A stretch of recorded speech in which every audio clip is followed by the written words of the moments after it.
Les enquêtes entretien de Chris Yapi et de M. Beta. Épisode 1. Toute la vérité sur les passeports de M. Laurent Gbagbo. Depuis quelque temps maintenant, je fréquente M. Beta. Cela, vous le savez. Nous nous voyons selon le rythme qui lui convient et dans les endroits qu'il choisit lui-même. Je vous l'ai déjà dit, M. Beta est un personnage bien mystérieux.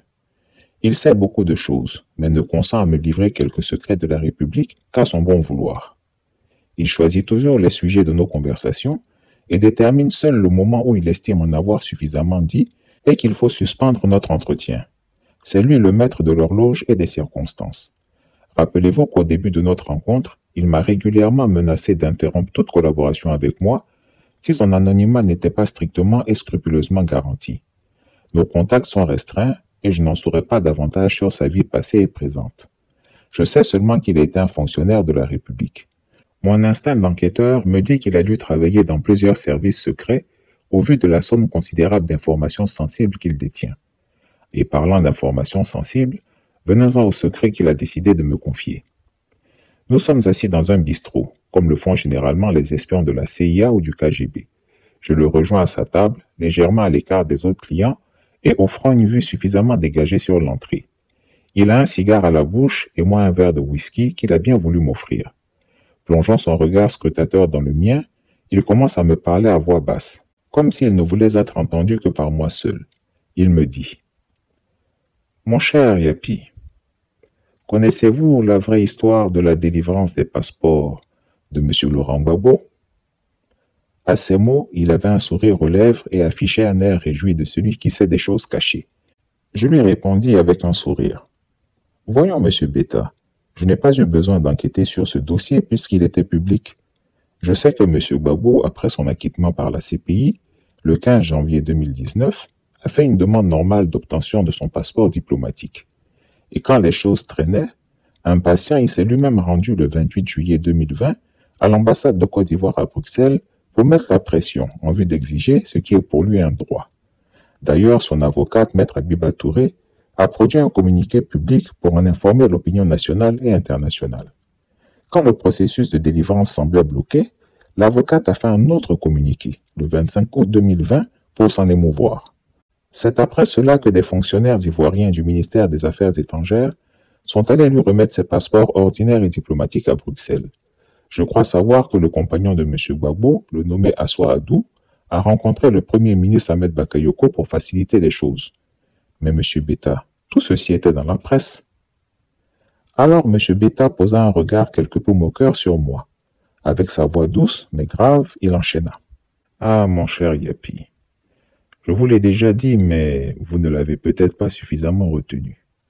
Dans une affaire, il y a toujours deux vérités. Celle officielle qui est servie publiquement au peuple pour le divertir, et celle officieuse qui est cachée et à laquelle n'ont accès que les sachants et les hommes de l'ombre. Sachez-le, le Premier ministre, l'ambassadeur Abou Dosso et même M. Assoa Adou n'ont joué aucun rôle, sinon peu, dans la décision de l'établissement des deux passeports de M. Gbagbo. Je n'en croyais pas mes oreilles. À entendre M. Beta, je suis surpris et même ahuri, car toute la Côte d'Ivoire a cru connaître les acteurs de cette affaire. Qui n'a pas vu la fameuse photo du Premier ministre à ses bureaux, posant avec M. Assoa Adou et Danon Djidji, les mines réjouies? Alors je lui pose la question quelque peu incrédule. Monsieur Beta, pour une fois, je ne veux pas vous contredire, mais qui sont donc ces mystérieux personnages qui auraient pesé sur M. Ouattara pour obtenir qu'il délivre les 10 passeports à M. Gbagbo? Et M. Beta de répliquer. Allons, mon cher Yapi, pas si vite. Je vous les révélerai, ne vous en faites pas. Mais avant, parlons d'un homme. Un homme que la jeune génération ne connaît certainement pas, tant il est discret et effacé, mais tout aussi efficace. C'est un grand ami de M. Ouattara, même s'il est un éminent membre du PDCI et un homme de confiance de M. Bédier. Cet homme, de l'ethnie baoulé, a été d'abord ministre d'Oufo-Boni de 1990 à 1993, quand Alassane Ouattara était Premier ministre. Puis 2 autres fois ministre d'État, quand Henri Konan Bédié était président, d'abord de 93 à 95, et ensuite de 1998 à 1999. Pendant toute cette période, il a occupé le poste de ministre de l'Agriculture. Il est octogénaire, mais malgré le poids des ans, il continue de travailler inlassablement dans le secteur de l'agriculture. Ainsi, il a été nommé président du conseil d'administration du Conseil Café Cacao de 2012 à 2015 par Alassane Ouattara, puis reconduit pour un autre triennat de 2015 à 2018, mais il demeure en place jusqu'à ce jour. Aujourd'hui, il a une santé fragile, qui l'amène à faire de fréquents séjours à Paris, où il possède plutôt une jolie résidence. Monsieur Beta aime le suspense. Je vois bien qu'il me fait languir. Je ne connais pas l'homme dont il parle et évidemment je suis impatient de connaître ce mystérieux et discret personnage qui a manœuvré dans l'ombre pour résoudre l'épineux problème du passeport de monsieur Laurent Gbagbo. Dossier qui avait cristallisé l'actualité ivoirienne, tant bon nombre de nos compatriotes ne comprenaient pas qu'on refuse à un ancien président de la République son droit le plus élémentaire d'avoir accès à un document de voyage. Il faut dire que cela a été perçu comme une injustice par les Ivoiriens et Alassane Ouattara n'avait jamais été autant haï et particulièrement par les partisans de M. Laurent Gbagbo que durant cette période de crispation politique. Et M. Beta calmement reprit son récit. Cet homme est aussi un grand ami, un chef d'État de la sous-région ouest-africaine. Qui donc? Je ne pus m'empêcher de lui demander abruptement. J'imagine que vous avez deviné celui dont il est question. C'est bien le président de la Guinée-Conakry. Lui aussi, un dictateur de nos tropiques, qui a changé la constitution de son pays pour se porter candidat à un troisième mandat. Il finit par s'auto-proclamer président. Une vraie gangrène, ces histoires de présidence à vie en Afrique. D'ailleurs, il me revient qu'il se fait désormais appeler professeur Alpha Condé. C'est un peu ridicule, mais passons.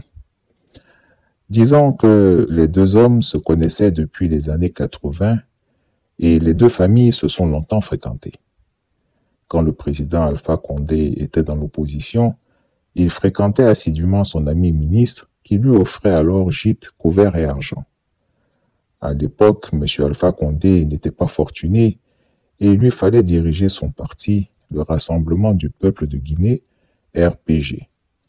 Ce parti est né en 1977 sous le nom de Mouvement National Démocratique, MND, qui deviendra ensuite, en 1980, Unité Justice Patrie, UJP, puis se rebaptisera Rassemblement des Patriotes Guinéens en 1988, avant d'être légalisé en 1992 sous le titre de Rassemblement du peuple de Guinée, RPG. Depuis 2012, il s'appelle désormais RPG Arc-en-Ciel, par l'absorption de 44 micro-partis. Diriger un parti politique d'opposition dans une Guinée de dictature, d'abord de Sékou Touré, président de la République de Guinée du 2 octobre 1958 au 26 mars 1984, et ensuite de Lassana Conté, qui fut président du 5 avril 1984 au 22 décembre 2008, n'était pas une sinécure. En 1998, candidat à la présidentielle contre le général Conté, il est arrêté en plein scrutin et sera incarcéré durant 28 mois, suite à une condamnation à 5 ans de prison pour atteinte à l'autorité de l'État et à l'intégrité du territoire national. Ces condamnations politiques d'opposants ne vous rappellent-elles pas le dictateur ivoirien Alassane Ouattara? Les dictateurs ont tous presque le même modus operandi. Ils condamnent à l'emporte-pièce leurs opposants et challengers en espérant les anéantir. Et c'est plutôt le contraire qui se produit, car ces opposants tôt ou tard deviennent présidents. C'est aussi le cas d'Alpha Condé. Emprisonné, je vous l'ai dit, il fut libéré en 2001, que grâce à une gigantesque mobilisation internationale, incluant les États-Unis, la France, Amnesty International, l'Union interparlementaire et l'ONU. Avant cela, en 1970, il avait été condamné à mort par contumace par le dictateur Ahmed Sékou Touré, dont il fustigeait l'autoritarisme et la dictature sur la place de Paris. Je vous parlerai volontiers de ces présidents parce que je connais bien la Guinée-Conakry. J'y ai travaillé quelques années durant. Et puis j'ai des contacts très introduits dans ce pays. Contact, ça y est, le mot est lâché. Je me suis toujours interrogé sur le sens réel de ce mot de la bouche de M. Beta. Ne parlait-il pas ainsi de façon codée des services secrets? Mais je ne le saurais guère puisque mon interlocuteur ne m'en dira pas plus. Mystère. Fin du premier épisode. Chris Yapi ne ment pas. Retrouvez Chris Yapi sur ses deux chaînes YouTube, sa chaîne Dailymotion, Instagram et VK.